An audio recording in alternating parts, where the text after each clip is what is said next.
ষষ্ঠ উপজেলা পরিষদ নির্বাচনে দ্বিতীয় ধাপে জামালপুরে বকশীগঞ্জ উপজেলা পরিষদ নির্বাচনে চেয়ারম্যান পদে উপজেলা আওয়ামী লীগের সাবেক সহসভাপতি আলহাজ নজরুল ইসলাম সাত্তার ঘোড়া প্রতীকে ২৮,৮৩৬ ভোট পেয়ে বেসরকারিভাবে নির্বাচিত হয়েছেন।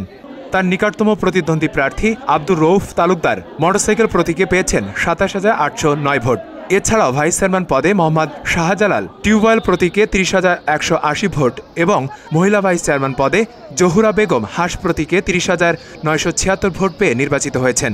গতকাল সকাল ৮টা থেকে বিকাল ৪টা পর্যন্ত শান্তিপূর্ণ উৎসবমুখর পরিবেশে ইভিএম মেশিনের মাধ্যমে বকশীগঞ্জ উপজেলায় ভোট গ্রহণ অনুষ্ঠিত হয়।